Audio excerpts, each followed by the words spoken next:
नमस्कृत्य नरं चैव नरोत्तमं देवीं सरस्वतीं व्यासं ततो जयमुदीरयेत् मूकं करोति वाचालं पङ्गुं लङ्घयते गिरिं यत्कृपातमहं वन्दे परमानन्दमाधवं यत्कृपातमहं वन्दे परमानन्दमाधवं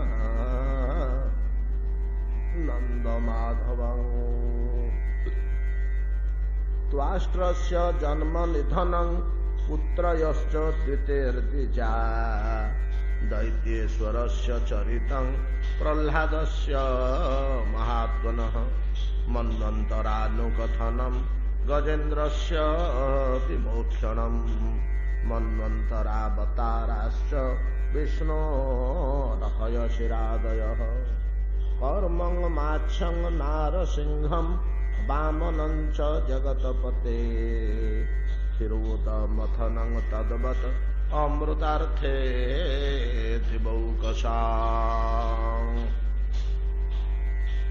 श्रील श्रीपाद सुत गोस्वामी कहते शनकादि मुनिगण बड़ अद्भुत कथा एपरी महाशक्ति त्वष्टा जात करिसंति जागरु पुत्र शोकरे आतुर होई विश्वरूपंग निधन पर गोटे आसुरी शक्ति जात करिसंति इंद्रंग विरोध तो इंद्र विरोधी शक्ति इंद्र होचंति देव शक्ति दिव्य भाव देवता सुर तार विरोधी भाव असुर राक्षसी भाव नहीं आमर दुई प्रकार संपत्ति कथा गीतार कह जाए गोटे अध्याय केवल अच्छी दैवासुर संपत विभाग जोग बोली गोटे अध्याय पूरा अलग रही आमर ये जगत दुई प्रकार भाव आमे पाउछु गोटे दैवी आ गोटे आसुरी गोटे दिव्य भाव जो क्षमा दया स्नेह ममता सहानुभूति साहाज्य मैत्री अनुकंपा ये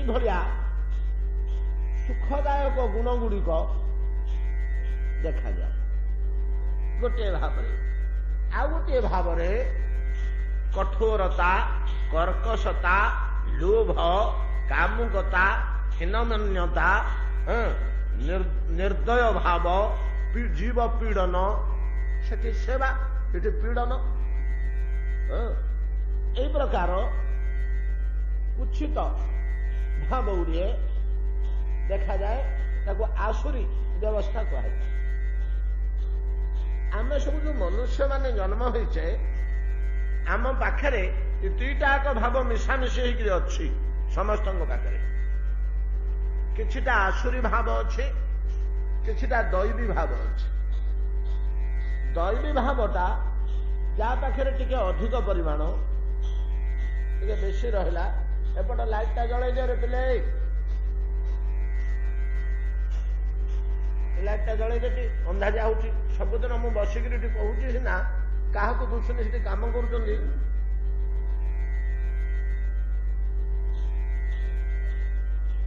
आम भितर दैवी भाव और आसुरी भाव मिश्रित भाव प्राय समस्त भाव भितर तेज मनुष्य जातिटार मोटामोटी सामूहिक भाव समस्त को जदि नवा 70 कि 75 भाग रहुची दैवी भाव मनुष्य जाति कि 80 पर्यंत आउ बाकी 15-20 खंडे आसुरी भाव रहुनी जे से कथा नुह सापटे देखले निर्दय ही मारी पकाउछु क्रोध हो गले कौन ना कौन कर पकाउछु लोभ अतिरिक्त हो गले छोट कामटे कर दउछु इंद्रिय मानकर लालसा जदि तीव्र हो गला जिह्वादीर कौन गोटे काम कर दउछु सेतबेले आम भितर से आसुरी भावर जो क्षुद्र अंश टिकक अच्छी से उत्तेजित हो उठुची आउ समय दैवी भाव रहुची दैवी भाव अधिक रहिले विचार विवेचना ईश्वर पाखे विश्वास ଈଶ୍ୱରଙ୍କ ପାଖରେ ନିବେଦନ ରହୁଛି। କର୍ମାନୁସାରେ, ଆଚରଣ ଅନୁସାରେ, ଅଭ୍ୟାସ ଅନୁସାରେ ଜଣ ଲୋକ ଯଦି ଚାହିଁବ ନିଜ ଭିତରେ ଥିବା ଦିବ୍ୟ ଭାବଟାକୁ ଧୀରେ ଧୀରେ ଧୀରେ ଧୀରେ ବଢେଇ ପାରିବ। ଦିବ୍ୟ ଭାବଟାକୁ ଧୀରେ ଧୀରେ ବଢେଇ ପାରିବ। ଆଉ ଯଦି ସେଇଭଳିଆ କର୍ମ ଆଉ ଆଚରଣ କରିବ, ଆସୁରୀ ଭାବ ମଧ୍ୟ ବଢିବ, ଦିବ୍ୟ ଭାବ କମିଯିବ। ୟା ପାଇଁ ମୂଳ ହେଉଛି ସଙ୍ଗ ଓ ପରିବେଶ। ଚତୁଃପାର୍ଶ୍ୱରେ ଯେଉଁ ଭଳିଆ ଲୋକ ଥିବେ, ଆମେ ଯେଉଁ ଭଳିଆ ଲୋକଙ୍କ ସଙ୍ଗରେ ରହିବା, ଯାହାଙ୍କ ସହିତ ବେଶୀ ମିଳାମିଶା କରିବା, ସେ ଯଦି ଦିବ୍ୟ ଭାବାପନ୍ନ ହୋଇଥିବେ, ସତ୍ସଙ୍ଗରେ ଦିବ୍ୟ ଭାବଟା ବେଶୀ ବେଶୀ ବଢେ, ଆସୁରୀ ଭାବଟା ଧୀରେ ଧୀରେ କମିଯାଏ। ଆଉ ଅସତ ସଙ୍ଗରେ, କୁଚ୍ଛିତ ସଙ୍ଗରେ, କଦର୍ଯ୍ୟ ସଙ୍ଗରେ ଯଦି ଆମେ ବେଶୀ କାଳ ଅତିବାହିତ କରିବା, ତାହେଲେ ଆସୁରୀ ଭାବ ଗୁଡାକ ଅତିମାତ୍ରାରେ ବଢେ, ଦୈବୀ ଭାବ ଗୁଡିକ କମି କମିଯାଏ, ଯାହା ଟିକେ ଥାଏ କମି କମିଯାଏ। ଯେଉଁମାନଙ୍କ ପାଖରେ ଆସୁରୀ ଭାବ କମ ଥାଇ ଦୈବୀ ଭାବର ପ୍ରାଚୁର୍ଯ୍ୟ ଅଛି, ଜନ୍ମରୁ ତ କିଛି କିଛି ଥାଏ, ନିଜର ଆଚରଣ ଦ୍ୱାରା, ସତ୍ସଙ୍ଗ ଦ୍ୱାରା, ଈଶ୍ୱର ଉପାସନା ଦ୍ୱାରା, ଆଧ୍ୟାତ୍ମିକ ସାଧନା ଦ୍ୱାରା ଦିବ୍ୟ ଭାବଟାକୁ ଯେଉଁମାନେ ବଢେଇ ବସିଛନ୍ତି, ସେମାନେ ଧୀରେ ଧୀରେ ଦେବତା ତୁଲ୍ୟ ମନୁଷ୍ୟ ହୁଅନ୍ତି। ତାଙ୍କର ଆଚରଣରେ ଦେବତାଙ୍କ ଭଳିଆ ସୌମ୍ୟ ଭାବ, ଶାନ୍ତ ଭାବ, ସହନଶୀଳ ଭାବ ପରିଦୃଶ୍ୟ ହୁଏ। ପରିଶେଷରେ এই ଦୈବୀ ଭାବଟା ଈଶ୍ୱରଙ୍କ ଆଡକୁ ଯିବାକୁ ପ୍ରେରଣା ଦିଏ। ଆସୁରୀ ଭାବଟା ଦିଏ ନା। ଆସୁରୀ ଭାବଟା ଈଶ୍ୱରଙ୍କଠୁ ଦୂରେଇ ଦୂରେଇ ନେବ। ଦୈବୀ ଭାବଟି ଭଗବାନଙ୍କ ଆଡକୁ ଧୀରେ ଧୀରେ ବାଟ କଢେଇ ନେବ, ପରିଶେଷରେ ଭଗବାନଙ୍କ ପଥରେ ଛାଡ଼ିଦେବ। ଆଉ ଆମେ ଏକଥା ଉତ୍ତମ ରୂପେ ଜାଣୁ ଯେ ଆମେ ଯେତିକି ଯେତିକି ଈଶ୍ୱରଙ୍କର ନିକଟବର୍ତ୍ତୀ ହବା, ସେତିକି ଆମ ଜୀବନରେ ସୁଖ ଶାନ୍ତି ପାଇବା। ସୁଖ କଥା ଛାଡ଼ିଦିଅ, ଇନ୍ଦ୍ରିୟ ସୁଖ, ଇନ୍ଦ୍ରିୟ ସୁଖଟା ସେମିତି କହିହେବନି। ଅନେକ ସମୟରେ ଆସୁରୀ ଲୋକମାନେ ମଧ୍ୟ ବେଶ ଇନ୍ଦ୍ରିୟ ସୁଖ ଭୋଗ କରୁଛନ୍ତି, କିନ୍ତୁ ମାନସିକ ଶାନ୍ତି, ମାନସିକ ଶାନ୍ତି ଯୋଉଟା ପ୍ରକୃତ ସୁଖ, ଦେହ ସୁଖଟା କଣ ପ୍ରକୃତ ସୁଖ କି? ଦେହ ସୁଖଟା ପ୍ରକୃତ ସୁଖ ନୁହଁ। ଆମେ ଯଦି ଦିବ୍ୟ ହେରା ନେଳା ମୋତି ମାଣିକ୍ୟର ଅଳଙ୍କାର ପାଦଠୁ ମସ୍ତକ ପର୍ଯ୍ୟନ୍ତ ଖୁନ୍ଦି ହେଇଥିବା, ଦିବ୍ୟ ରୂପରେ ସଜ୍ଜିତ ହେଇକରି ଥିବା, ଦିବ୍ୟ ଭୋଜନ ପାତ୍ରରେ ବସିଥିବା, ଇନ୍ଦ୍ରିୟ ବସ୍ତୁ ଗୁଡାକ ସବୁ ହେଲା, କିନ୍ତୁ ଗୋଟେ ହିଁ ପ୍ରକାର ବାକ୍ୟ ଶୁଣିଥିବା କାଢୁଛେ, ଅନ୍ତଃକରଣ ଜଳୁଛି। ସେ ବେଶ ଭୂଷଣ ଅଳଙ୍କାର ଭୋଜନର କିଛି ମୂଲ୍ୟ ଅଛି? ସେ ରୁଚିବ ଆଉ? ଏଟା ସବୁ ବିଶ୍ୱବତବୋଧ ହବ। ଗୋସାଇଁ ଗୋଟିଏ ଜାଗାରେ ଲେଖିଛନ୍ତି ପରା, ଭୋଗ ରୋଗ ସମ ଭୂଷଣ ଭାରୁ ଯମ ଯାତନା ସରିଷ ସଂସାରୁ। ଅନ୍ତଃକରଣରେ ଯଦି ଅଶାନ୍ତି ପଶିଯିବ, ଦୁଃଖ ପଶିଯିବ, ପୀଡା ପଶିଯିବ, ପ୍ରାୟ ଆମମାନେ ଫଳେ ପୁଷ୍ପେ ଟିକେ ଟିକେ କିଏ ଭୋଗିଛେ, ଆମମାନଙ୍କ ଭିତରୁ କେହି କେହି ଲୋକ ତୀବ୍ର ମାନସିକ ଅଶାନ୍ତି ଭୋଗ କରିଛନ୍ତି, କିଏ କିଏ ବର୍ତ୍ତମାନ ସୁଦ୍ଧା ମଧ୍ୟ ଭୋଗୁଛନ୍ତି। ସେ କି ଜ୍ୱାଳା, କି ଯନ୍ତ୍ରଣା, ମାନସିକ ଅଶାନ୍ତି। ଯେତେବେଳେ ମାନସିକ ଅଶାନ୍ତି ଅନ୍ତଃକରଣ ଭିତରେ ପଶିଯାଏ, ସେତିକିବେଳେ କଣ ହୁଏ ନା ଭୋଗ ରୋଗ ସମ, ଧନ ସମ୍ପତ୍ତି, ଟଙ୍କା ପଇସା, ଭୋଗ ବିଳାସ ବସ୍ତୁ, ରୋଗ ଯେମିତି ପୀଡା ସୁଡାକ ସେମିତି ଦେଖିଲେ ବିରକ୍ତ ଲାଗେ, ଦେଖିଲେ ବିରକ୍ତ ଏଟା ବାହାର କରେ, ମୋର ଦରକାର ନାହିଁ, ମତେ ହେଲେ କିଛି ଭଲ ଲାଗୁନି। ଭୋଗ ରୋଗ ସମ ଭୂଷଣ ଦିବ୍ୟ ଅଳଙ୍କାର ବସ୍ତ୍ରାଦି ଖାଲି ଶରୀରକୁ ଭାର ବହିଲା, ସେ ସୁଖଦାୟକ ହୁଏନି, ଓଜନଦାର କେବଳ ହୁଏ। ଭୋଗ ରୋଗ ସମ ଭୂଷଣ ଭାରୁ ଯମ ଯାତନା ସରିଷ ସଂସାରୁ। ଏ ସଂସାରଟା ଯମଲୋକ ଭଳିଆ ଲାଗେ। କୋଉଠି ହେଲେ ମାନସିକ ଅଶାନ୍ତି। ଏଇଟା ହଉଛି ପ୍ରକୃତ ସୁଖ, ଯଦି ମନ ଭିତରେ ଶାନ୍ତି ରହିଲା। ଧନ ସମ୍ପଦ କ୍ଷମତା ପ୍ରତିପତ୍ତି ପ୍ରତିଷ୍ଠା ରୂପ ଯୌବନ ଭୋଗ ବିଳାସ ଖାଦ୍ୟ ପେୟ ଏଇଟା ପ୍ରକୃତ ସୁଖଦାୟକ ନୁହେଁ। ପ୍ରକୃତ ସୁଖଦାୟକ ଯଦି ଅନ୍ତଃକରଣଟି ଶାନ୍ତ ଅଛି, ମା ପୁଅ ଘରେ ଅଛନ୍ତି, କି ସ୍ୱାମୀ ସ୍ତ୍ରୀ ଯୋଡ଼ିଏ ଅଛନ୍ତି, ଦି ଜଣଙ୍କ ଭିତରେ ଗଭୀର ସ୍ନେହ, ଗଭୀର ଆନ୍ତରିକତା, ବଡ ପ୍ରେମରେ ଜୀବନ ଯାପନ କରୁଛନ୍ତି, ଶାଗ ପଖାଳ ଟିକେ ତାଙ୍କ ଘରେ ଥିଲେ ମଧ୍ୟ ହସି ହସି ବସିକରି ଖାଉଛନ୍ତି ବାଣ୍ଟିକିରି, ସେ ଯୋଉ ଶାନ୍ତି, ଯୋଉ ତୃପ୍ତି, এই যে ମାନସିକ ଶାନ୍ତି ଟିକକ जोटा आमर एकांत प्रयोजन जोटा अभाव आम बंची पारानी दरकार पड़े आत्महत्या कर पकाउे पुओ को छाड़ी दौचे स्त्री की छाड़ी दौचे स्वामी की छाड़ी दौचे घर द्वार छाड़ी दौचे संपत्ति बाड़ी छाड़ी दौचे आ देह छाड़ी दौचे शेष केवल आत्मिक शांति भितर शांति से भितर शांति टी केमी आमको मिल ना आम जी ईश्वर आड़ को जा आमको से जिनिस मिल जी आम ईश्वर दूरे जा से अशांतिर मात्रा बढ़ीज अंतःकरण शांति कमिज वो बड़ विकल कलबल हटहटा जीवनटे हम सब गोटे भितर अशांति रही दैवी भाव आमको से भीतर को नब आसुरी भाव ईश्वर को दूरे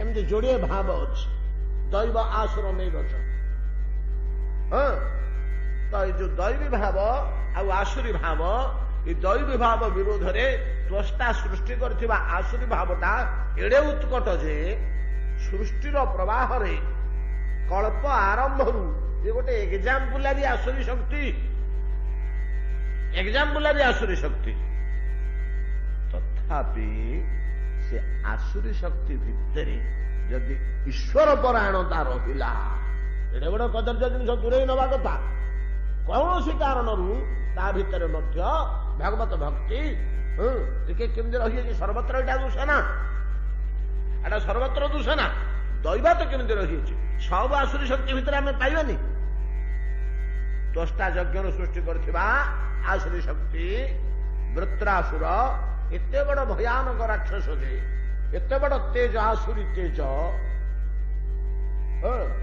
तो से कौन है ना इंद्र तार बाहु दुईटा छेदन करदेला परे मध्य से निष्प्रभ हो जाऊनी अति उदंड उग्र हो उठुची पादरे पृथ्वी की विश्व को तेनेपुर को मर्दन करी मुख व्यादान पूर्वक जिह्वा बढ़ई इंद्र ऐरावत को घोषाड़ी आनी जीवरे गलीगला इंद्र नारायण वर्म पिंधि बोली कौन से मत बंचीगले इंद्र वृत्र गर्भ में जीर्ण हो गले आ वज्रास्त्र हाथ में धरी बोली तार कुक्षी की छेदन करी काख संधि बाहरी आसी कहले बावरी या मुहूर्ते जदि मु छाड़ी आ मत ये थरे बचीगली सांगे सांगे वज्र प्रयोग करदेवी तार मुस्तक छेदन करी बद्ध करने से वज्र एते बड़ शक्ति एते बड़ अस्त्र ताकू एक वर्ष एक संवत्सर काल लगिला गछ हाणिला भलिया बुली बुली बुली बुली मस्तक को छेदन करुची काली आम आलोचना करछे वज्र को एक वर्ष काल लगिला जेतेबेले वृत्रासुरर मस्तक पात होउची कटा होउची सेतिके बेले से बुझीगला जेतले जानीगला जे आउ मोर एटा होचे अंतिम अवस्था यही मोर शेष अवस्था एतिक बेले मनुष्यर कर्तव्य कौन कि मृत्यु काल हरिस्मरण ये कि कम कथा केते लोक पाते बहुत कम लोक पाते मृत्यु काल हरिस्मरण सहज कथा नुहे हे कृष्ण तब पद पंकज पिंजरांते अद्यैव में विशतु मानस राजहंस प्राण प्रयाण समये बात पित्ते कंठावरोधन पर स्मरणं कुतस्ते जड़े भगवत भक्त साधु अंतर भाव व्यक्त करुचंती हे कृष्ण तब पाद पंकज पिंजरांते अद्यैव में विशतु मानस राजहंस आपणकर पाद रूपक पिंजरा रे पंजरी भितर आज ही मोर ए मुहूर्त मोर मानस राजहंस मोर मन रूपक हंस पशि जाऊ आपण पाद खोली दिंतु पंजुरी मुह पशि जाऊ पंजुरी भितर पक्षीटे पड़गले आउ कौन बाहरी पारे कि आपण पाद पंजुरी बांधी होकर मोर मानस राजहंस रही जाऊ ଆପଣ କହିବେ ଆରେ ମରଣ କାଳରେ ମନୋନିବେଶ କଲେ ହବ, ଆଜିଠୁ କାହିଁକି ହବନି ଆଜ୍ଞା। ମରଣ କାଳରେ ପ୍ରାଣ ପ୍ରୟାଣ ସମୟ କଫବାତ ଭିତ୍ତି କଣ୍ଠାବରୁଧନ ପର, ଯେତେବେଳେ କଫ ବାତ ପିତ ଉଗ୍ର ହେଇକିରି ତଣ୍ଟିକି ଚିପି ପକେଇବେ, ସେତେବେଳେ ଯୋଉ ମନ ବିକଳ ହବ, ସେ ମାନସ ରାଜହଂସ ବିକଳ ହବ। ସ୍ମରଣଙ୍କୁ ତ ସ୍ତେ, ଆପଣଙ୍କ ସ୍ମରଣ କରିପାରିବେ କି ସେତେବେଳେ? କେହି କରିପାରନ୍ତିନି। ସେତିକି ଭାଗ୍ୟବାନ ଲୋକ ହେଲେ ପ୍ରାଣ ତ୍ୟାଗ କାଳରେ ଭଗବତ ଶ୍ରୁତି ତାର ଜାତ ହୁଏ। ବୃତ୍ରାସୁରର ଜାତ ହେଉଛି ସେଇ ଅବସ୍ଥା। କେତେ ବଡ ବଡ ଲୋକଙ୍କ ସହିତ ସେ ସମାନ, ଯୋଉମାନେ ଦେହ ତ୍ୟାଗ କାଳରେ ହରିସ୍ମରଣ କରିବାକୁ ସମର୍ଥ। ଯେତେବେଳେ ଜାଣି ପକେଇଲା ବୃତ୍ରାସୁର ମୋର ଶେଷ ଅବସ୍ଥା, ବଜ୍ର ମତେ କାଟିବାକୁ ଆରମ୍ଭ କଲାଣି ଗଳା, ଏଥର ନିଶ୍ଚୟ ମୋର ମସ୍ତକ ପାତ ହବ, ଖୁସି ହେଇଗଲା ମନେ ମନେ। ଅସୁର ଦେହଟା ଗଲା, ଅସୁର ଦେହଟା ଗଲା। ଏଇ ଦେହଟାରେ ତ ମୁଁ କିଛି କରିପାରୁନଥିଲି, ଇଏ ଦେହଟା ନେଇକିରି ତ ହରି ଉପାସନା କରିହବନି। ମୁଁ ମନରେ ମନରେ ସିନା ବିଚାରୁଥିଲି ଭଗବାନଙ୍କୁ, କିନ୍ତୁ ଦେହଟା ମୁଁ ପାଇଛି, ରକ୍ତମାନ ସମୟ ଦେହ, ଏ ଦେହରେ ଭଗବତ ଉପାସନା ହବ ନାହିଁ। ଏଟା ଅସୁର ଦେହ, ଏଟା ଅସୁର ଦେହ। ଏ ଦେହରେ ଫୁଲ ଦେଇ ହବନି, ଏ ଦେହରେ ଚନ୍ଦନ ଦେଇ ହବନି, ଏ ଦେହରେ ମଦ୍ୟ ମାଂସ ହିଁ ଭକ୍ଷଣ କରିବାକୁ ହବ, ଏ ଦେହରେ କ୍ରୂର କଠୋର ନିର୍ଦ୍ଦୋଷ ବା ଦେହର ଗୁଣ। ଏ କଦର୍ଯ୍ୟ ଦେହଟା ମୋର ଆଜି ଗଲା, ଖୁସି ହେଇଗଲା। ଖୁସି ହେଇକିରି ଭଗବାନଙ୍କୁ ଡାକ ପକେଇଛି। ଆଜ୍ଞା ପ୍ରାଣ ଗଲା ବେଳେ କିଏ ଖୁସି ହଏ? ଭରତ ଖୁସି ହେଇଥିଲେ ମୃଗ ଦେହ ଗଲା ବେଳେ, ଏମିତି ଗୋଟେ ଯୋଡେ। ବୃତ୍ରାସୁର ଖୁସି ହେଇକିରି ଭଗବାନଙ୍କ ପାଖରେ ସ୍ତବ କରୁଛି, ପ୍ରଭୁ ହେ, ଓହୋ ମୋର ପରମ ସୌଭାଗ୍ୟ, ଅହଂ ହରେ ତବ ପାଦେଇକ ମୂଳମ ଦାସାନୁ ଦାସ ଭବିତାସି ଭୂୟ। କାଲି ଆମେ ଶ୍ଲୋକଟି ଦେଖିଥିଲେ। ପ୍ରାଣ ଗଲା ବେଳକୁ ବୃତ କହୁଛି, ଯେତେବେଳେ ବେକ କଟା ହଉଛି ଚତୁର୍ଦିଗରୁ, ଗୋଟେ ବର୍ଷ ଲାଗିଛି ତ, ଦିଟା ଅୟନ, ହେ ହରେ ଅଦ୍ୟ ତବ ପାଦ ମୂଳ ମୁଁ ଆଉ ଥରେ ପ୍ରାପ୍ତ ହେବି। ମୁଁ ଯେ ଆପଣଙ୍କ ପାଦ ତଳୁ ପଳେଇ ଆସିଥିଲି, ଅଭିଶାପ ବଶତ କିମ୍ବା କୌଣସି ଗୋଟିଏ କୁକର୍ମ ଘୁଞ୍ଚେଇ ଦେଲା ଭଗବାନଙ୍କ ପାଦ ତଳୁ, ଅଭିଶାପଟେ। ଏଟା ଅପରାଧ ନା, ଆମେ ଆଲୋଚନା କରିଛେ। ପାପ କିଛି କ୍ଷତି କରିପାରିବନି, କିନ୍ତୁ ଅପରାଧ ମହାଭୟାନକ। ଅପରାଧ ଭଗବାନଙ୍କ ପାଦ ତଳୁ ଆଡେଇ ଦେଇଛି। ଅହଂ ହରେ ତବ ପାଦେକ ମୂଳ ଦାସାନୁ ଦାସୋ ଭବିତାସି ଭୂୟ ଭବିତାସ୍ମି। ହେବି, ମୁଁ ଯୋଉ ଆପଣଙ୍କ ପାଦ ମୂଳରୁ ପଳେଇ ଯାଇଥିଲି ପ୍ରଭୁ, ଆଉ ଥରେ ଆପଣଙ୍କ ପାଦ ତଳକୁ ପଳେଇ ଯିବି। ମନଃ ସ୍ମରେ ତାସୁ ଗୁଣ ଗୁଣାଂସ୍ତେ। ହେ ଅସୁପତେ, ହେ ପ୍ରାଣପତି, ଏ ପର୍ଯ୍ୟନ୍ତ ମୋର ମନ କେବଳ ଆପଣଙ୍କର ଗୁଣ ଗୁଡ଼ିକୁ ଗୁଣୁଥିଲା, ଆପଣଙ୍କ ଗୁଣ ଗୁଡ଼ିକୁ ସ୍ମରଣ କରୁଥିଲା। ଆପଣ କେଡ଼େ ସ୍ନେହଶୀଳ, ଆପଣ କେଡ଼େ ମଧୁମୟ, ଆପଣ କେଡ଼େ କରୁଣାମୟ, ଆପଣ କେଡ଼େ କ୍ଷମାଶୀଳ, ଆପଣ ନିଜ ଦାସୀକୁ କିପରି ଭଲ ପାଆନ୍ତି, କେମିତି ଭଲ ମନ୍ଦ ତାର ବୁଝନ୍ତି, ଆପଣ କେଡ଼େ ମହନୀୟ ଗୁଣ ଗୁଡ଼ିକ, ଆପଣ କେଡ଼େ ସୁନ୍ଦର, ଆପଣ କେଡ଼େ ରୁଚିର, ଆପଣ କେଡ଼େ ମଧୁର, ଏ ସମସ୍ତ ଗୁଣ ଗୁଡ଼ିକ କେବଳ ମନ ମୋର ବୁଝୁଥିଲା, ମୁଁ ତାକୁ ଦେହରେ ଭୋଗ କରିପାରୁନଥିଲି। କିନ୍ତୁ ଆଜିଠୁ ମୁଁ ଦିବ୍ୟ ଦେହ ଲାଭ କରିବି। ଅସୁର ଦେହଟା ଗଲା ପରେ ପୁନର୍ବାର ଦେହରେ ମଧ୍ୟ ଆପଣଙ୍କର ସ୍ପର୍ଶ ଦର୍ଶନ ସେବା ଗୁଡ଼ିକ ଲାଭ କରିବି। ମନଃ ସ୍ମରେତାସୁ ଗୁଣେ ଗୁଣାଂସ୍ତେ ଗୃଣୀତ ବାକ କର୍ମ କରୋତୁ କାୟ। ପ୍ରଭୁ ଏଣିକି ଏଇ ଯୋଉ ଦେହଟା ଆପଣଙ୍କ ବିରୋଧୀ କାମ କରୁଥିଲା, ଏଣିକି ଆପଣଙ୍କ ସେବାମୂଳକ କାମ କରିବ। କରୋତୁ, କରୁ, ହଉ ହଉ, କାଟନ୍ତୁ କାଟନ୍ତୁ, ଶୀଘ୍ର ମୋ ବେକକୁ କାଟନ୍ତୁ, ଏ ଦେହଟା ଯାଉ, ଏ ମସ୍ତକଟା ପଡିଯାଉ, ଶୀଘ୍ର ମୁଁ ଦେହ ପରିବର୍ତ୍ତନ କରି ଆପଣଙ୍କ ପାଦ ତଳର ସେବା କରିବାକୁ ସମର୍ଥ ହୁଏ। ନନାକ ପୃଷ୍ଠଂ ନଚ ପାରମେଷ୍ଟ୍ୟଂ ନ ସାର୍ବଭୌମଂ ନରସାଧିପତ୍ୟଂ ନ ଯୋଗ ସିଦ୍ଧିଂ ଅପୁନର୍ଭବଂ ବା ସମଞ୍ଜସ ତ୍ୱାଂ ବିରହସ୍ୟ କାଙ୍କ୍ଷେ। ବୃତ୍ରାସୁର କହୁଛି, এই ଶ୍ଳୋକଟି ଆମେ ଦି ଜାଗାରେ ପାଇବା। ବ୍ରଜାଙ୍ଗନା ମାନେ କହିଛନ୍ତି ରାସର ଅନ୍ତିମ ସମୟରେ, ପୁଣି ଆଉ ଥରେ ବୃତ୍ରାସୁର କହିଛି ଏକା ଜିନିଷ, କେବଳ ଚତୁର୍ଥ ପାଦରେ ଟିକେ ଫରକ ଅଛି। ଚତୁର୍ଥ ପାଦରେ ବ୍ରଜାଙ୍ଗନା ମାନେ କହୁଛନ୍ତି तो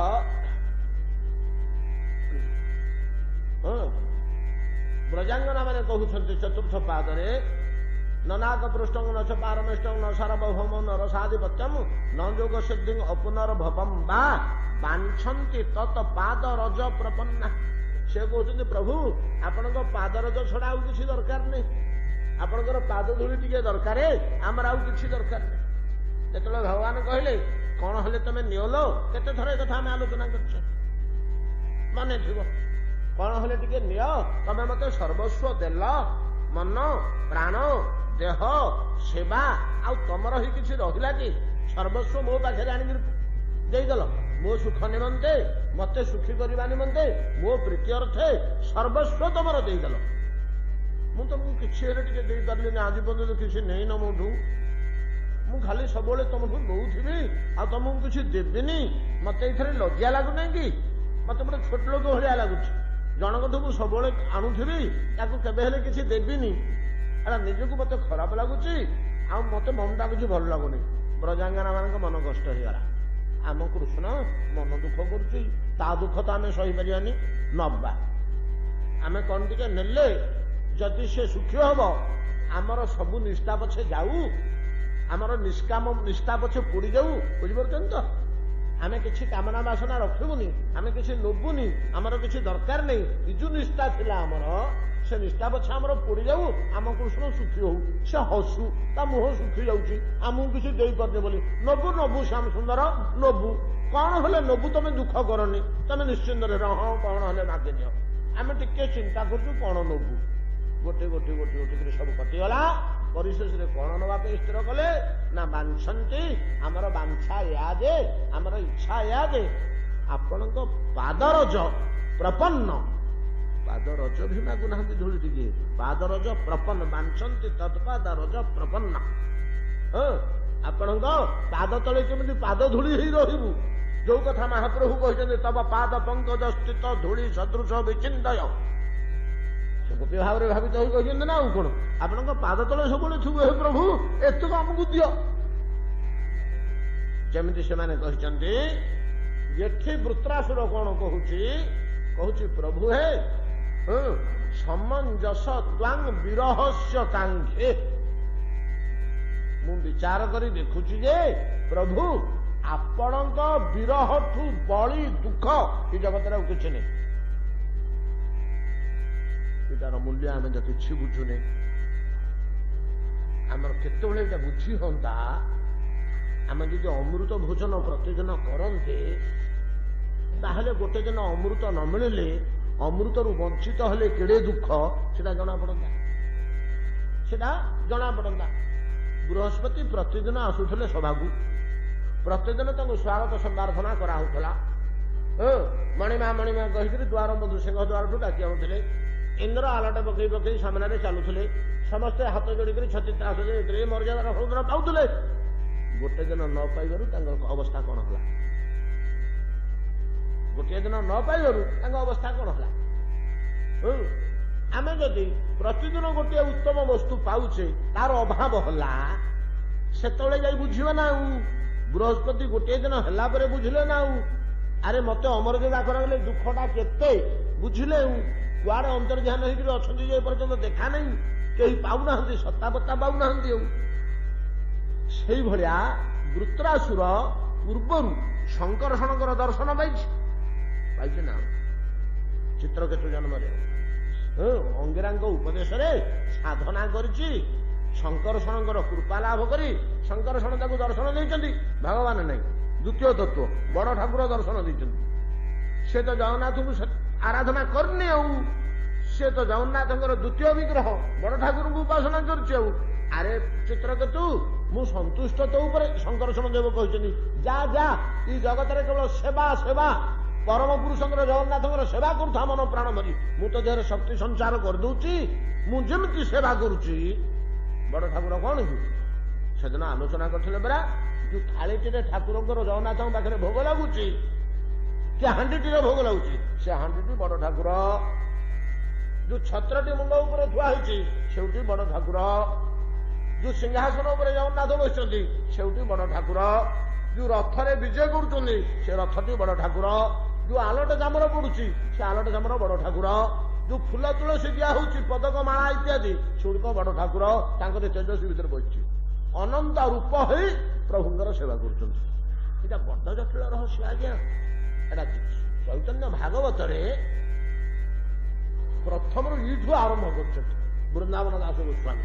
ମୁଁ ତ କିଛି ବର୍ଷ ଘାଣ୍ଟି ହେଇଯାଇଛି ଯେ କଣ ତତ୍ଵଟା ରହସ୍ୟଟା। ଆଉ ପ୍ରକୃତରେ ତତ୍ଵ ଦୁଇ, ଗୋଟିଏ ହଉଛି ଈଶ୍ୱର ଆଉ ଗୋଟେ ହଉଛି ବିଶ୍ୱ।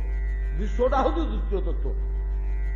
ବଡ ଠାକୁର ହିଁ ଅନନ୍ତ ବିଶ୍ୱ ରୂପେ ପରିଣତ ହୋଇ ଭଗବାନଙ୍କର ସେବା କରୁଛନ୍ତି। ଇଏ ଯେତେ ବସ୍ତୁ ଆମେ ପାଇବା ଏଠି ସବୁଟାକ ସେବାର ପଦାର୍ଥ, ସେବାର ଉପକରଣ। କୀଟ ପତଙ୍ଗ, ମନୁଷ୍ୟ, ଗାଈ ଗୋରୁଠୁ ଆରମ୍ଭ ଗଛ ଲତା ତରୁ ତୃଣ ନଦୀ ନାଳ ସାଗର ସୂର୍ଯ୍ୟ ଚନ୍ଦ୍ର ଯାବତୀୟ ଏଟା ସବୁ ବଡ ଠାକୁରଙ୍କର ଅଙ୍ଗ। ଏବଂ ଏଗୁଡିକ କଣ ପାଇଁ ଉତ୍ପତ୍ତି ହେଇଛି, ସୃଷ୍ଟି ହେଇଛି? ପ୍ରଭୁଙ୍କ ସେବା ନିମନ୍ତେ। କାହିଁକି ନା ସେ ଏକରୁ ବହୁ ହେଇ ଲୀଳା କରିବା ପାଇଁ ଯୋଉ ଚାହିଁଲେ ଆନନ୍ଦାସ୍ୱାଦନ ନିମନ୍ତେ, ସେଇଥିରୁ ସେ ଦ୍ୱିତୀୟ ବିଗ୍ରହ ହେଲେ। ଦ୍ୱିତୀୟ ବିଗ୍ରହଟା ତ ଏତିକି ବସ୍ତୁରେ ପରିଣତ ହେଇଛି। ଆଉ କଣ? ଏଇଟା ହେଲା ସେ ବାଟର ରହସ୍ୟ। ଶଙ୍କର୍ଷଣଙ୍କ ଦର୍ଶନ ପାଇ, ଇଏ ତତ୍ଵ ପାଇ ଶଙ୍କର୍ଷଣଙ୍କ ଅନୁଚର ହୋଇଯାଇଛି। ଅତଏବ ଶଙ୍କର୍ଷଣ ଭାବରେ ଭାବିତ ହୋଇ ଭଗବାନଙ୍କ ଚରଣାରବିନ୍ଦରେ, ଯୋଉ ଶ୍ରୀହରିଙ୍କ ଚରଣାରବିନ୍ଦରେ ସେବା କରୁଥିଲା, ବର୍ତ୍ତମାନ ଅସୁର ଦେହ ପାଇ ସେଠୁ ବିଚ୍ୟୁତ ହୋଇଥିବାରୁ ବୃତ୍ରାସୁର କହୁଛି, ପ୍ରଭୁ ହେ, ଇଏ ଯଜ୍ଞ କୁଣ୍ଡରୁ ବାହାରିଲା ଦିନଠୁ ଆପଣଙ୍କ ଚରଣାରବିନ୍ଦରୁ ଯୋଉ ବିଚ୍ୟୁତ ହେଲି, ଅଥବା ପାର୍ବତୀଙ୍କର ଅଭିଶାପ ପାଇଲା ଦିନଠୁ ଯୋଉ ଆପଣଙ୍କ ଚରଣାରବିନ୍ଦରୁ ବିଚ୍ୟୁତ ହୋଇଗଲି, ଏଡେ ଦୁଃଖ, ଆପଣଙ୍କ ଚରଣରୁ ଦୂରେଇ ଯିବା ଏଡେ ଦୁଃଖ, ଏଡେ ଦୁଃଖ, ଏଡେ ଦୁଃଖ, ତା ସାଥିରେ ଏଗୁଡାକ କେହି ସମାନ ହେବେନି। କୋଉଡାକରେ ବୃତ୍ର? ମୋଠୁ ଯୋଉ ଦୂରେଇ ଗଲୁ, ମତ ବିରହ, ବୁଝିପାରିଲେ ନା? ମତ ବିରହ, ମୋଠୁ ଯୋଉ ଦୂରେଇ ଯିବା ଦୁଃଖ, ଏ ଦୁଃଖଟା କି ପ୍ରକାର ଦୁଃଖରେ? ନନାକ ପୃଷ୍ଟଂ ନ ଚ ପାରମେଷ୍ଟ୍ୟଂ ନ ସାର୍ବଭୌମଂ ନର ସାଧିପତ୍ୟଂ ନ ଯୋଗ ସିଦ୍ଧିଂ ଅପୁନର୍ଭବଂ ବା ସମଞ୍ଜସତ୍ୱାଂ ବିରହସ୍ୟ କାଙ୍କ୍ଷେ। ଆପଣଙ୍କ ବିରହରେ ଯୋଉ ଦୁଃଖଟା ଆସିଛି, ସେ ଦୁଃଖଟାକୁ ଦୂରେଇ ଦେବା ପାଇଁ ନାଇଁ କି ଆମେ କଣ କରୁଛେ? ପିଲାଟିକି ବାପା ସାଙ୍ଗରେ ନେଲେନି, ବାପା ବଜାରକୁ ବୁଲି ଯାଉଛନ୍ତି, ଛୁଆଟି କାନ୍ଦିଲା, ପୁଅଟି 5 ବର୍ଷର, ମୁଁ ଯିବି ମୁଁ ଯିବି ମୁଁ ଯିବି ବୋଲି କାନ୍ଦିଲା, ବାପା ଶୁଣିଲେନି, ପଳେଇଲେ। ପିତା ଯେତେବେଳେ ତାକୁ ନ ନେଲେ ସାଙ୍ଗରେ, ଇଏ ଗଡିଲା ପଟିଲା, କାନ୍ଦିଲା, ମୁଣ୍ଡ ବାଡେଇଲା, ନାନା ପ୍ରକାରର କଲା। ମା ସେଠୁ କଣ କଲେ? ଗୋଟେ ଗୋଟେ କରି କାଖେଇକିରି ଆଣିଲେ, ଆଉଁସା ବାଉଁସା କଲେ, ଲଡୁଟିଏ ଦେଲେ, କଣ୍ଢେଇଟିଏ ଦେଲେ, ଖେଳଣାଟିଏ ଦେଲେ, ଆଉ କଣ ଟିଏ ଦେଲେ, ତତେ ଅମୁକ ଦେବି, ସମୁକ ଦେବି, 3ଟି କି 5ଟି ଜିନିଷ ଦେଲେ। ସେ ପିତାଙ୍କର ବିରହଟା ଭୁଲିଗଲା। ଯୋଉ ପିତା ନେଲେନି ସାଙ୍ଗରେ, ସେଟା ସେ ଭୁଲିଗଲା। କେମିତି ଭୁଲିଲା? ନା, ମାଙ୍କଠୁ 3ଟି 5ଟି ପଦାର୍ଥ ପାଇ ଭୁଲିଗଲା। ତଦ୍ରୂପ ଆପଣଙ୍କ ଚରଣାରବିନ୍ଦରୁ ମୁଁ ବିଚ୍ୟୁତ ହେଲି ହେ ପ୍ରଭୁ, ଯେମିତି ଶିଶୁଟିର ପିତୃବିରହକୁ ଭୁଲେଇବା ପାଇଁ ଏ ଉପକରଣ, ଖେଳଣା, ମିଠେଇ ଗୁଡିକ କାରଣ ହେଲା, ପିତାଙ୍କୁ ଭୁଲେଇ ଦେଲା, ପିତୃବିରହଟାକୁ ଭୁଲେଇ ଦେଲା। ସେ ଭୁଲିଗଲା ବାପାଙ୍କ ସାଥିରେ ଯିବା, ବର୍ତ୍ତମାନ ଖେଳୁଛି, ଆନନ୍ଦରେ ନାଚୁଛି, ତାର ଦୁଃଖଟା ଦୂର ହୋଇଗଲା। ସେମିତି ଏଇ ସବୁ ବିଶ୍ୱର ବଡ ପଦାର୍ଥ ଗୁଡାକ ମିଳିଲେ ମଧ୍ୟ, ଶିଶୁକୁ ଯେମିତି କଣ୍ଢେଇ ଆଉ ମିଠେଇ ମିଳିଲା, ସେଭଳିଆ ଏଇ ବଡ ଜିନିଷ ଗୁଡିକ ମିଳିଲେ ମଧ୍ୟ ଆପଣଙ୍କ ଚରଣର ବିରହ ବେଦନା କେବେ ହେଲେ ଭୁଲି ହବ ନାହିଁ। ଏଗୁଡାକ ପାଇକରି ସେଟା ଭୁଲି ହେଇଯିବ କି? ହଉନି ହେ ପ୍ରଭୁ, ହବନି। କଣ କଣ? ନାକ ପୃଷ୍ଠ, ଏଗୁଡା ତ ଜାଣିଛନ୍ତି ଆପଣ ମାନେ, ଆଉ ଅର୍ଥ କଣ କରିବା? ନ ନାକ ପୃଷ୍ଠ, ନ ପାରମେଷ୍ଟ୍ୟ ବ୍ରହ୍ମାତ୍ୱ ଇନ୍ଦ୍ରତ୍ୱ, ନାକ ପୃଷ୍ଠ ଇନ୍ଦ୍ରତ୍ୱ, ପାରମେଷ୍ଟ୍ୟ ବ୍ରହ୍ମାତ୍ୱ, ସାର୍ବଭୌମ ରସାଧିପତ୍ୟ, ଏପରିକି ନିର୍ବାଣ ମୋକ୍ଷ ଅପୁନର୍ଭବ। ନିର୍ବାଣ ମୋକ୍ଷ ପର୍ଯ୍ୟନ୍ତ ବିଶ୍ୱର ଯୋଉଗୁଡାକ ବଡ ବଡ ସମ୍ପତ୍ତି, ଭୋଗ ସମ୍ପତ୍ତି, ସେଗୁଡା ମିଳିଲେ ମଧ୍ୟ ଆପଣଙ୍କ ଚରଣାରବିନ୍ଦରୁ ଯୋଉ ଚ୍ୟୁତି ଘଟିଛି ସେଟା ପୂରଣ ହବ ନାହିଁ। ୟାକୁ ନେଇକରି ଭୁଲି ହବନି ଆପଣଙ୍କର ପାଦାରବିନ୍ଦକୁ, ଏଗୁଡା ହଉନି। ଏତିକି ମୁଁ ଅନୁଭବ କରିଛି। ହଇରେ ବୃତ୍ତ, ताहले भगवान को पादार बिंदु च्युत हवा जो दुख भगवान को पाद सेवार दूरे जा वंचित हो जा जो दुख आम जगन्नाथ सेवा करुचे बासंद होगला सेवा बासंद थिला आगे गोटे जो राजा गुड़ाक बुझुले सेवक मान भितर जदि किए किसी त्रुटि करुला कि भूल करुला ताको सेवा बासंद कराला ये सेवा बासंदटा यदि वास्तव जगन्नाथ प्राण सेवायत हो सही पार कूल जातीय अपमान से गोटे अलग जिनिस सामाजिक अपमान गोटे अलग जिनिस किंतु प्रभु सेवार मु वंचित हली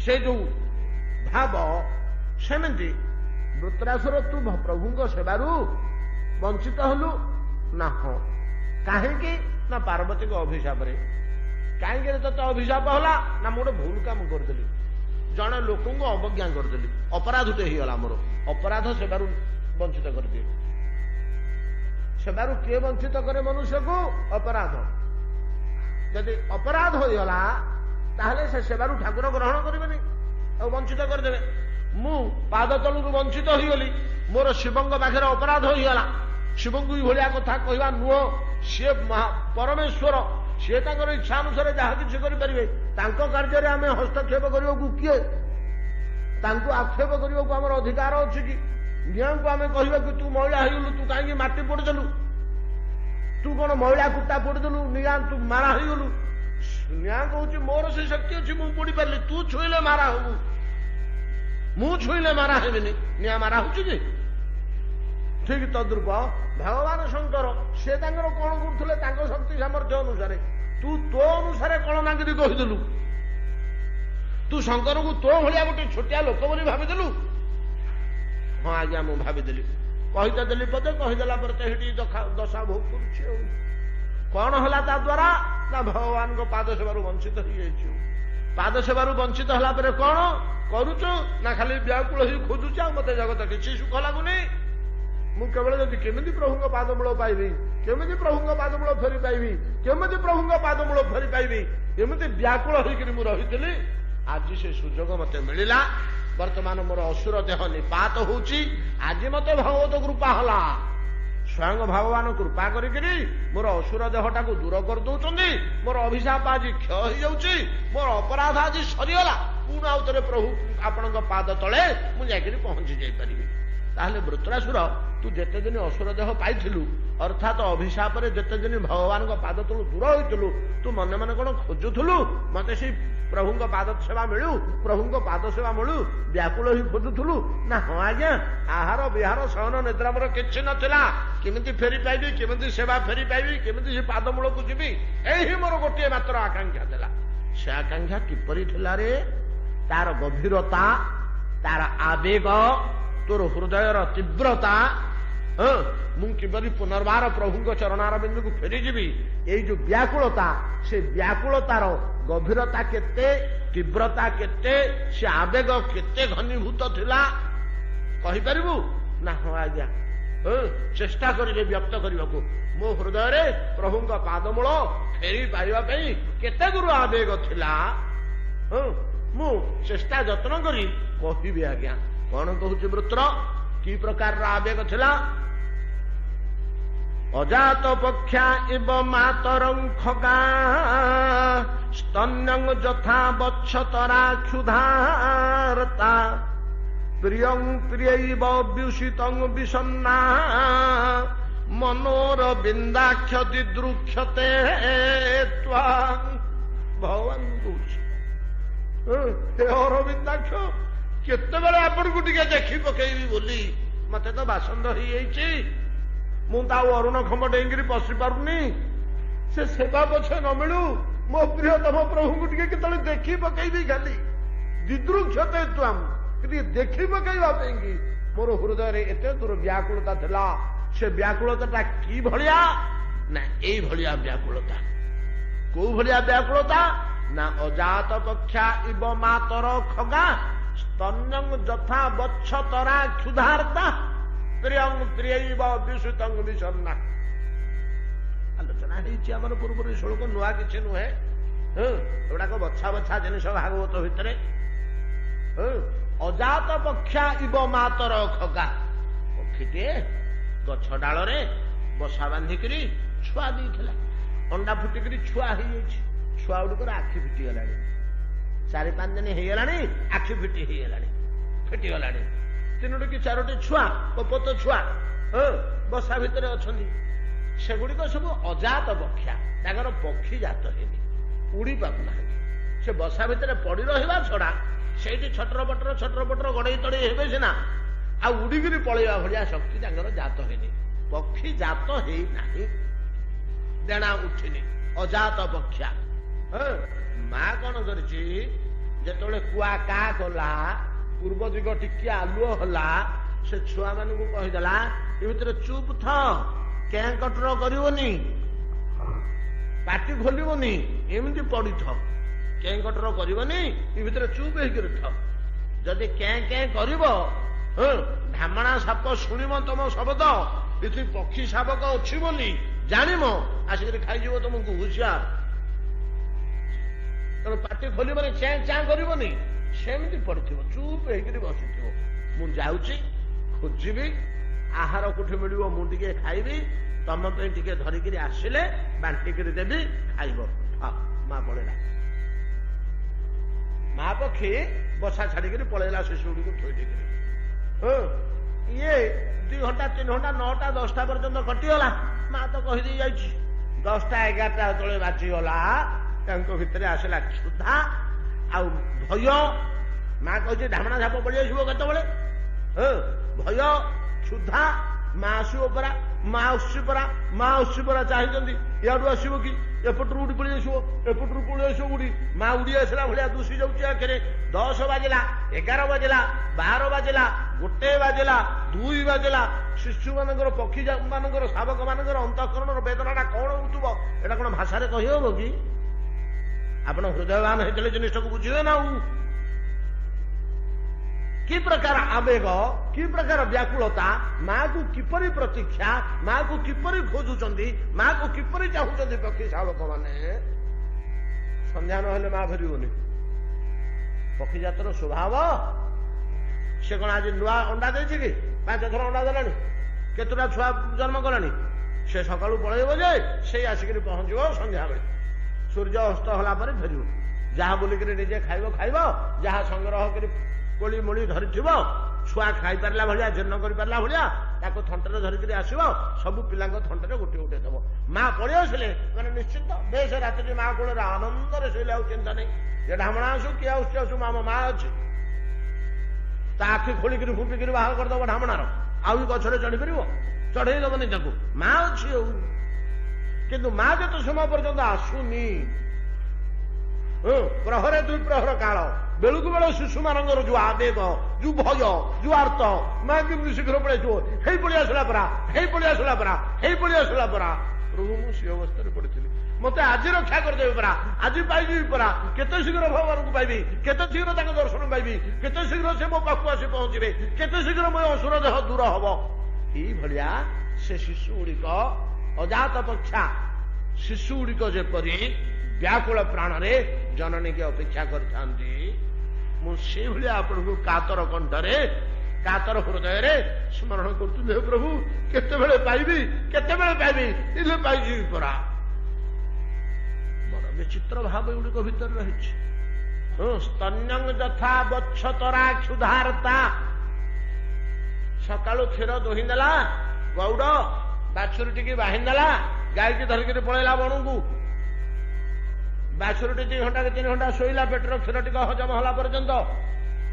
ଯେତେବେଳେ 9ଟା ବେଳକୁ ଆଉ ଶୋଇପାରିଲାନି, ଭୋକ ହେଲା ପେଟ, ଉଠି ଚାହିଁଲା, ଯୋଉ ବାଟ ଦେଇକିରି ମା ଯାଇଛି, ଏ କଲେଜରେ ଚାହିଁଛି, ମୁହଁ ଶୁଖି ଯାଇଛି, ଆଖି ଛଳ ହେଇଯାଇଛି। ମା ପଳେଇ ଆସୁଛି ପରା।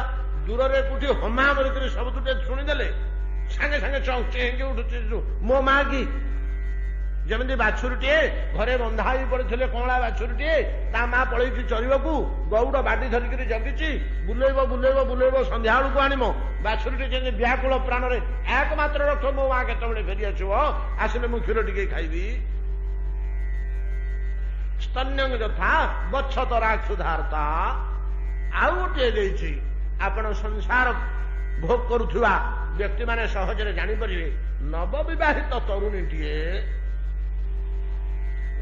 अल्प दिन है बह कर पति सहित तार जो संबंध जो हार्दिकता जो स्नेह जो ममता गोटे मुहूर्त ताठू अलग हेले सुख लगुनला नाना कल कौशल शाशु ठारू शशुर ठारू रोषेईवास कम घर कम विभिन्न बाहाना स्वामी पाखु टे पलि आसुला खाली टे देखीदेले तार तृप्ति टे पाखे बसी पड़े तृप्ति पदे कथा हो गले तृप्ति यही अवस्था यही मासे कि 15 दिन हो बह कर एक मन एक देह एक प्राण एक आत्मा सर्वस्व एक हो जाए हठात बापा आदेश देले बाबूरे ये कम अच्छी तू गलु विदेश को कामटा सारिक आसबू पिता आदेश पुत्र बाध्यतामूलक विदेश को जाइए बधुटी प्राण निकल अपेक्षा से कही मु अल्प दिन भितर कम सारी देकर पलि आस बधुटी अपेक्षा कर संवाद टे देला जे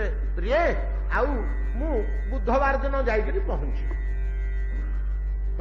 आज होगा रविवार नहीं कि से दिन गणुची हे पलि आसवे हे पलि आसवे से पदे से लिखी जदि कम सरीज बुधवार पूर्व जाकर पहुंची पारे जदि शीघ्र कम सरीज पूर्व पहुंच बेसी हेले बुधवार जमी व्याकुल प्राण निज पति की अनुढ़ा अनुढ़ा नहीं नवोढ़ा एक कहुए नवोढ़ा मैंने अल्प दिन धरी धरी जे विवाह कर नवोढ़ा पत्नी निजर प्रियतम पति की जेपरी अपेक्षा कर मुहूर्त आसीजे बोली कबाट खटखट शुणा क्षण से चमकिला आसीगले कि किए जने नुआ लोक डाकिदेले चमकिला